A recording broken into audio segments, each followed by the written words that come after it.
नमस्कार, आप देख रहे हैं जनतंत्र टीवी। मैं हूं आपके साथ पल्लवी सिंह। बिहार की राजनीति में शुक्रवार को एक ऐसा फैसला हुआ जिसने पूरे सत्ता समीकरण को बदल कर रख दिया। मुख्यमंत्री नीतीश कुमार ने 2 दशक बाद गृह विभाग अपने पास से छोड़ दिया और इसे भाजपा के खाते में दे दिया। नए मंत्रिमंडल गठन के बाद डिप्टी सीएम सम्राट चौधरी को गृह विभाग की जिम्मेदारी सौंप दी गई है। यह फैसला इसलिए बड़ा माना जा रहा है क्योंकि बिहार की शासन व्यवस्था में गृह मंत्रालय ही सबसे शक्तिशाली विभाग है।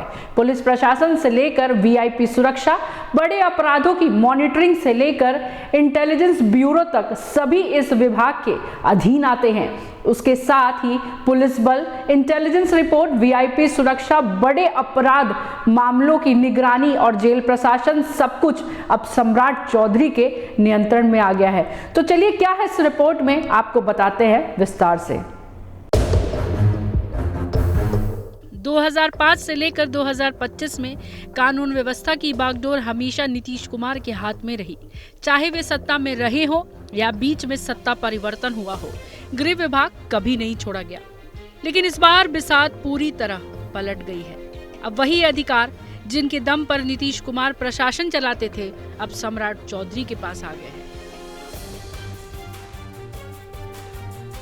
तो चलिए आपको बताते हैं कि सम्राट चौधरी अब क्या क्या कर सकेंगे। जेल प्रशासन पर पूरा नियंत्रण होगा।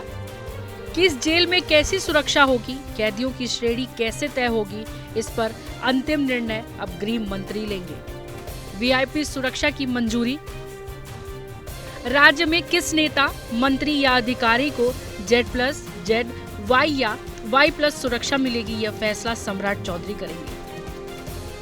इंटेलिजेंस ब्यूरो की पूरी रिपोर्ट गृह मंत्री को होगी। राज्य की सुरक्षा, चुनाव गतिविधियां, महत्वपूर्ण राजनीतिक कार्यक्रम, अपराध जगत और संवेदनशील इलाकों की हर इनपुट गृह मंत्रालय को जाएगी।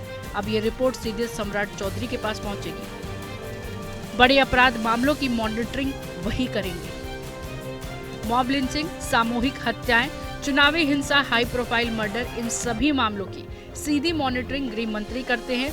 पहले यह भूमिका नीतीश कुमार निभाते थे।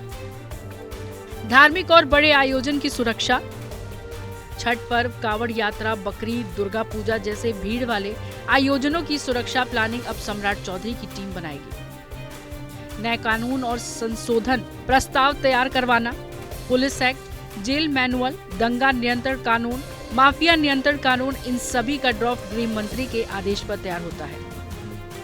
सबसे अहम यह कि पुलिस विभाग की पूरी कमान सम्राट के पास होगी। नई व्यवस्था में सबसे बड़ी शक्ति यह है कि पूरे बिहार की police force DGP, AGP, IG, DIG, SP, DSP अब सीधे गृह मंत्री सम्राट चौधरी को रिपोर्ट करेगी।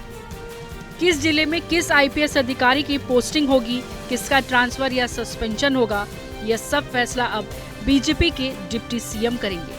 यह अधिकार राजनीतिक तौर पर बेहद महत्वपूर्ण माना जाता है। बिहार के नक्सल प्रभावित जिलों में सुरक्षा नीति, ऑपरेशन चलाना, एसटीएफ या एसओजी को कार्रवाई के निर्देश देना, सब कुछ सम्राट चौधरी के हस्ताक्षर पर तय होगा। बड़े माफिया, गैंगस्टर और संगठित अपराध पर कार्रवाई की रणनीति भी गृह मंत्री ही तय करते हैं। बता दें, इन नई सूची के अनुसार मुख्यमंत्री नीतीश कुमार ने अपने पास सामान्य प्रशासन, मंत्रिमंडल, सचिवालय, निगरानी, निर्वाचन और वे सभी विभाग रखे हैं जो किसी को आवंटित नहीं हुए हैं। वही 27 मंत्रियों के बीच कृषि, स्वास्थ्य, उद्योग, सहकारिता, पंचायती राज, शिक्षा, नगर निगम, पथ निर्माण, ग्रामीण कार्य, पर्यावरण, खेल, पर्यटन सभी प्रमुख विभाग बांटे गए हैं। वर्षों से कानून व्यवस्था पर अंतिम शब्द बोलने वाले नीतीश कुमार ने पहली बार यह जिम्मेदारी अपने पास से हटाई है। यह बदलाव प्रशासन से ज्यादा राजनीति की उस दिशा की ओर इशारा करता है जिसमें बीजेपी खुद को राज्य की निर्णायक ताकत के रूप में स्थापित कर चुकी है। गृह विभाग का नियंत्रण सम्राट चौधरी को मिलना सिर्फ पावर ट्रांसफर नहीं बल्कि बिहार की भविष्य की राजनीति का संकेत है। आने वाले दिनों में कानून व्यवस्था कैसी रहेगी, पुलिस तंत्र कितनी तेजी से काम करेगा, नक्सल और माफिया विरोधी कार्रवाई किस गति से आगे बढ़ेगी, इस सब की दिशा अब बीजेपी के हाथ में होगी। गृह विभाग का भाजपा को मिलना सिर्फ विभागीय फेरबदल नहीं, विभागीय बंटवारे ने साफ कर दिया है कि एनडीए सरकार में अब प्रशासन की वास्तविक चाबी किसके हाथ में है।